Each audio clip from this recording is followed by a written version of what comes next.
What's up, everybody? This is D-Doc. Welcome back. Per your popular request from an earlier video, we're going to talk about how to remember vocabularies cyberpunk style. With this approach, you're going to remember loads of words with your ears, hands, and mouth in a time crunch, while improving your listening and speaking skills. It's an extremely robotic, systematic, and streamlined process, which is why I'm calling it cyberpunk. But it's most definitely not an easy route. So if you're looking for a shortcut or something like an instant memory type of thing, turn off this video. There's no such thing, anywhere frankly. There's two parts to this video. Part one is the actual nuts and bolts of how I go over a vocabulary list every time. And then part two, I'll share my systematic learning schedule, which takes full advantage of the world famous forgetting curve. The demo vocabulary book that I'm using here is this one on the screen. Disclaimer, I was not paid by them by any means. Honestly, any book with a similar audio tape will serve you just fine. I'm quoting this one simply because I went through it when I was 16. Alright, part one. This is how I go through a vocabulary list. Balance. Balance. Balance. Balance. Balance. Balance. Brochure. Brochure. Brochure. Brochure. Careless. Careless. Careless. Careless. Careless. Looks plain and simple, right? Look closer. Let me take you inside my brain to see my three-step active memorizing process. First, I try to remember the sound I heard with my ears, knowing that's going to be the exact same sound of that word appearing in another listening material somewhere down the road. So that's how doing vocab helps with your listening skills. Second, repeat out loud the sound as close to the original as possible. How well you imitate in this step determines how much better you get with speaking.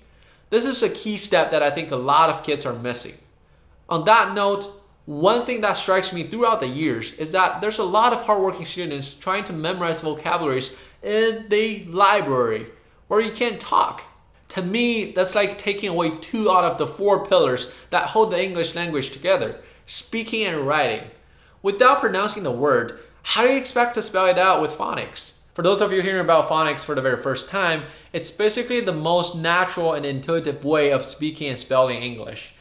And don't worry, I made this video before to tell you all about phonics. Feel free to check it out. And that leads to our last step, which is to spell out the word with your hands, while pronouncing the word by its phonics, like this. Collective.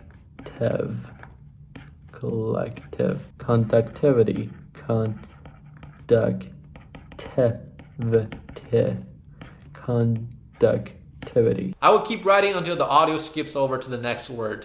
Don't ever stop. Needless to say, this helps you with writing and spelling. Alright, that's a lot, I know. Now take a deep breath. We're going to move on to the second part. How to architect your memory cycle, exploiting the forgetting curve. Here's a curve. There's various versions and different timing floating around, but the general shape is the same. You forget almost 70% of what you just learned in one day. One single day. What we need to do is to tune that curve up, like this. Research shows after 1 day, 3 days, and 6 days are the 3 key memory points to pick those newly acquired knowledge back up.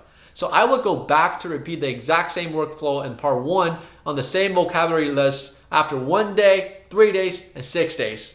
The first run, I don't expect to actually remember much, but just to leave a good impression. After 1 day, I would try my very best to memorize everything. Then 3-day and 6-day reviews are where the heavy lifting happens. I would pause the audio to solidify the ones that I struggle with and skip over the ones that I already know too well. Finally, one bonus tip to speed up this somewhat tedious operation. Try to pause the audio as little as possible.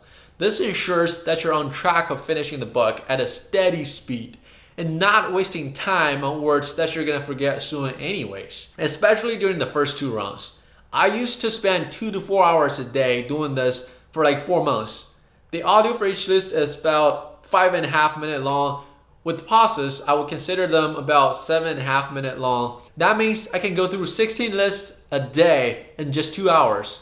Among those 16, typically 2 to 4 are new lists. The rest are all review lists based on my schedule. By the way, the review lists usually take me maybe twice as long. This book has 45 lists, 8,000 words. I went over it 6-7 times. That bumped up my TOEFL score from 68 to 100 in just 4 months. In the end, I just want to say, it's not easy. It's not supposed to be. Nothing great comes easy. This is T-Dog. Make it happen.